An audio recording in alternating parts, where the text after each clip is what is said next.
Universal law just says yes. That's all it does. It doesn't know the difference between $1 or $1 billion. It doesn't know, right? One person in whatever position they are, they'd probably die to be in the position you are financially. They'd be like, I made it, right? The next person would be like, oh my gosh, she's broke, right? It's relative. So what matters is actually your perception of it. And obviously, universal law and spiritual psychology would show us that our identity, our perception of what's happening is playing out the story and the meaning, right? You could shift your perception and potentially feel like the most abundant person ever and be so grateful for everything that you have and live pure abundance right here and right now. Welcome to the Dr. Erin Show. May you live your truth. Hi, Amy. Welcome to the Dr. Erin Show. I'm super excited to have you here. What is going on? Hi, Dr. Erin. Thank you so much for having me today. I have been struggling with making money. My whole life has been a constant, make a little money, but not able to keep it. I work really hard. I have been started working at age 12. I'm in my later 40s and I still am not able to seem to make money, and it's quite frustrating. Thank you so much. So, this is very common. I think money is such a big topic for people. So I'm sure there's lots of people listening in right now. So I just want to say thank you for getting real and raw. Okay. So I want to ask a little bit further so we can actually see the situation versus the story around it. Okay. So tell me a little bit more. First of all, are you able to pay your bills? Are you in a bad financial situation? Are you comfortable? What's the reality around it? Okay. Yes, I am able to pay my bills, but I get by. I literally just get by. And I have found when I make investments in things, the investments seem to disappear. Um, I've invested quite a bit of money that I have had into different offers, and they seem legit. And over the years, and I lose them. I had a home that I owned, and I lost my home. Okay, cool. This is great. This is perfect, Amy. Okay, so what we're seeing is the pattern and the cycle, and really what is like the theme of someone's life, right? So that's really what we're looking at. What we're doing here is taking a look at universal law and spiritual psychology and taking a look, because obviously this isn't like a coaching session, we'd be doing deep, deep work. But what we're looking for is what is the identity and what's the belief, right? So a good example of this is when I was a little girl, I grew up pretty poor. We went to the thrift store growing up. We didn't have really any money. And I remember there was a decision I made. It was actually my sister's birthday. And my mom stopped me the day that we are going to go for my sister's birthday to go ice skating. And she said, I'm so sorry. I don't have enough money to take your sister and her friends and take you ice skating. And I had to stay back. And I remember being so upset and I was like hyperventilating because I was a little girl. I wanted to go ice skating so bad. And I remember I decided in that moment that I would have money when I grew up.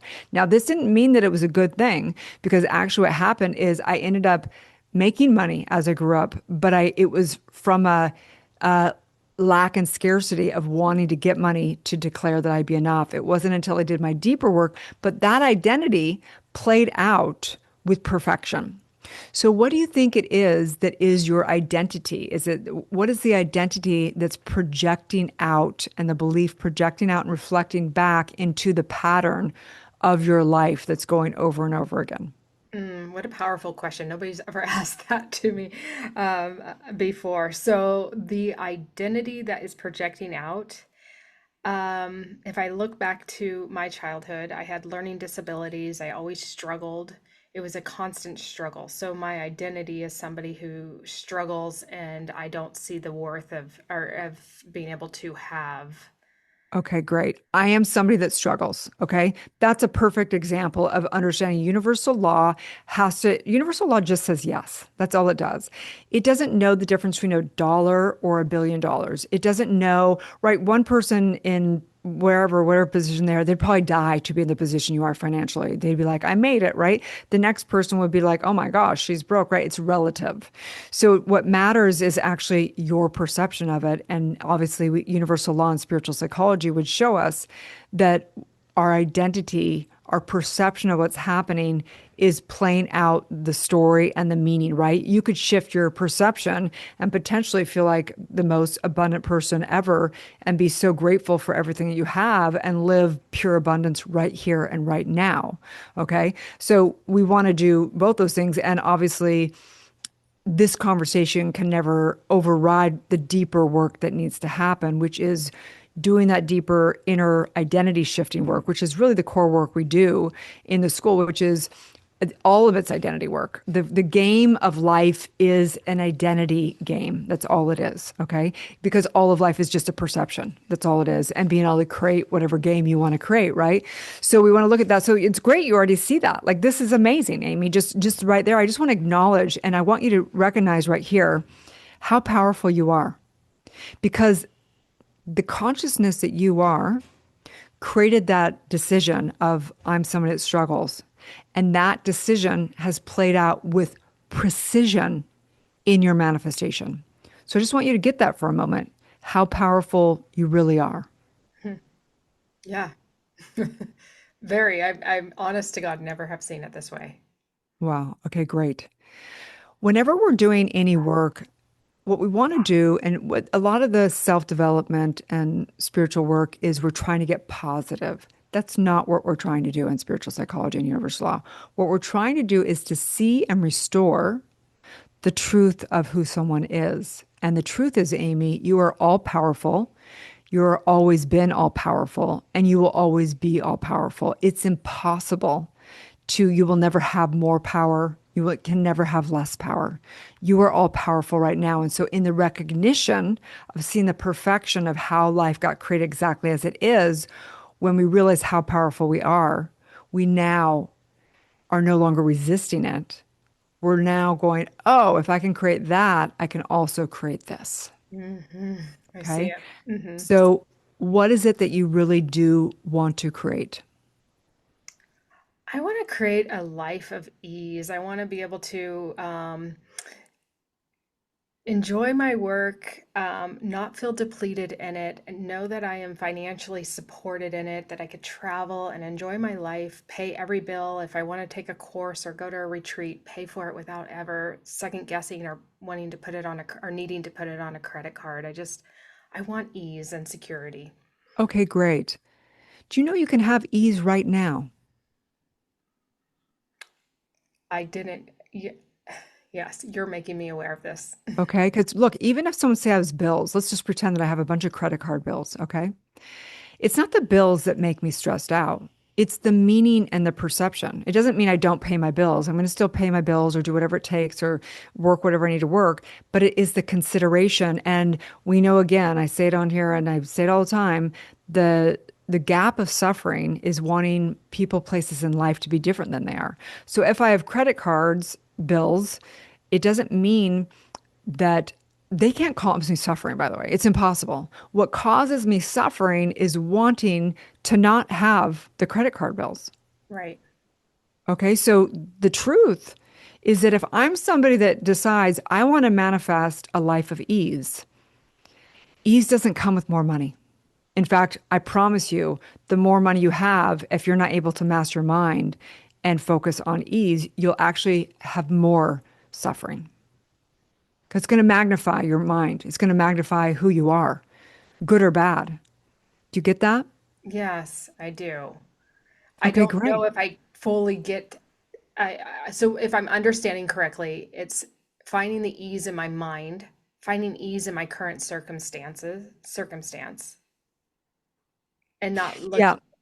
So looking there's at. two things, right? Okay, so one is deciding to have ease, Mm, regardless of whether the credit cards are paid, you have more money or not. It's a decision to be in ease, meaning I'm not going to resist. What is ease? What's your definition of ease?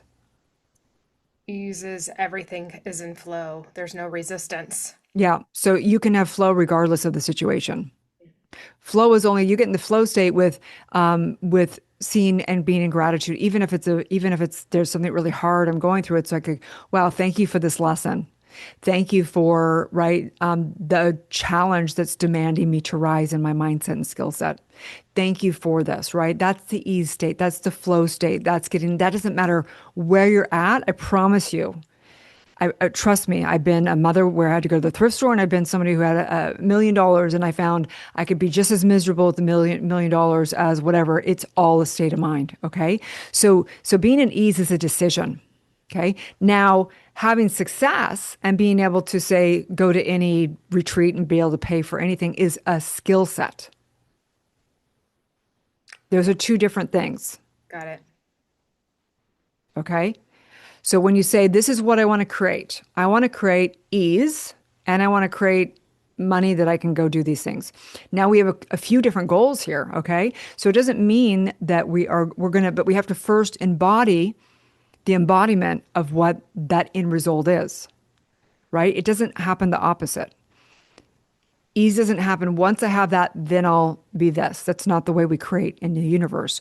We create in our embodiment, and then life is the projection and reflection of that embodiment. So if you want to be someone that has a life of ease, you have to be somebody that lives in a state of ease. And then your life is going to begin to reflect and project and reflect that. How do you do that, Dr. Erin? Okay, cool. So there's a few different ways. Okay. So number one, of course, we've got to get in to the subconscious in doing regression work and getting in and doing that stuff that's kind of moving the big boulders that are subconsciously just projecting that identity all the time.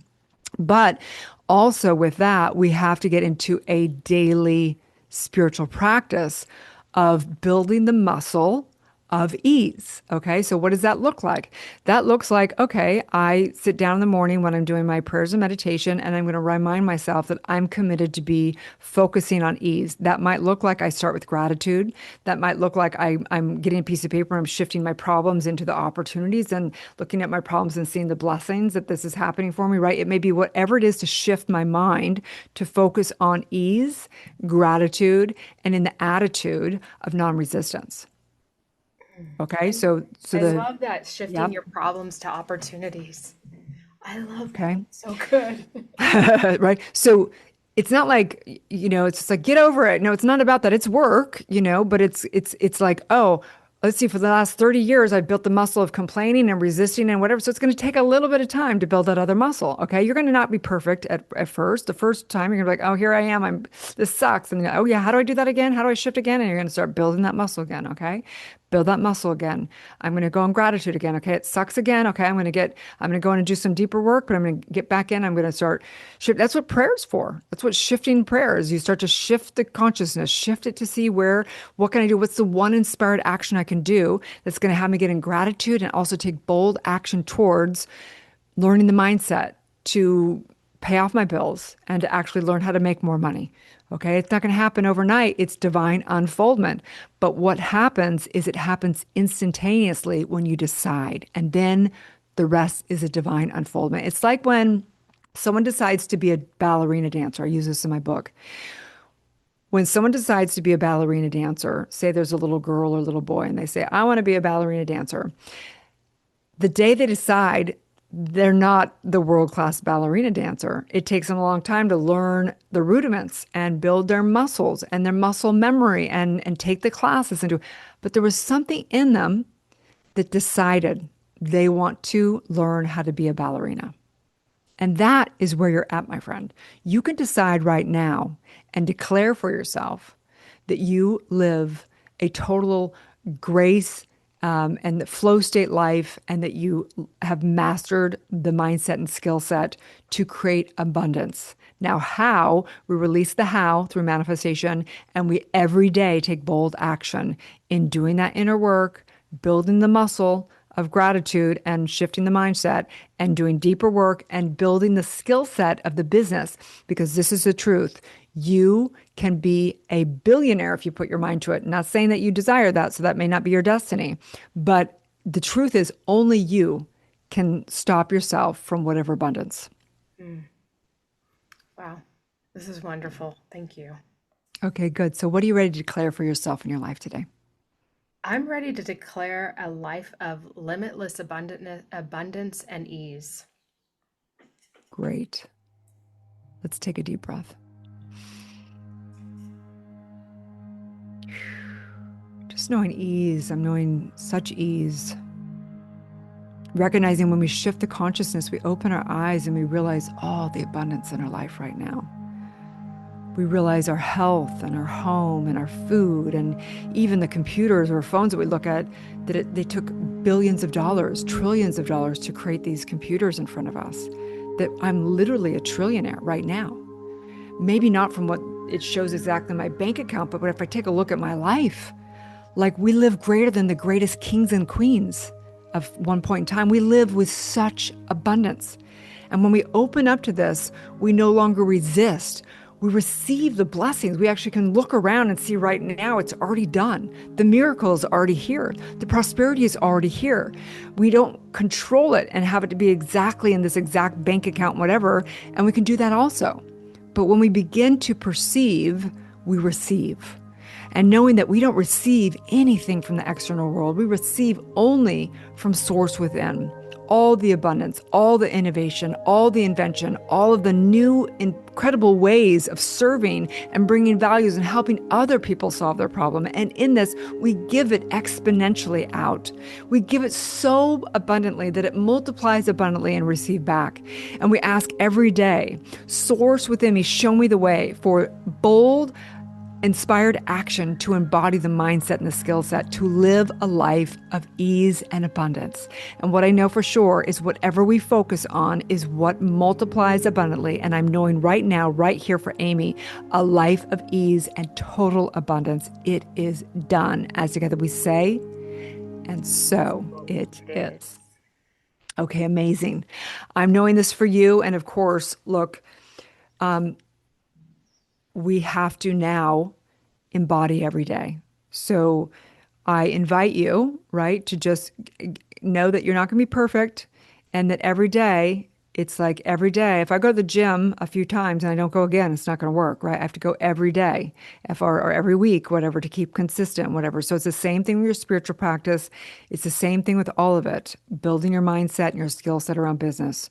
So I invite you after this call to just sit down, write a list of what you're committed to, and take one thing and do one thing. That's it. Don't overwhelm yourself with all of it, but just take one thing that you can do every day, fulfill that one thing, and start getting committed through your spiritual practice, through your inner work, and through developing your business skill set. Okay? Love it. Thank you so much, Okay. Dr. Love you Erin. so much, Amy. Have a beautiful, blessed day, and may you live the truth.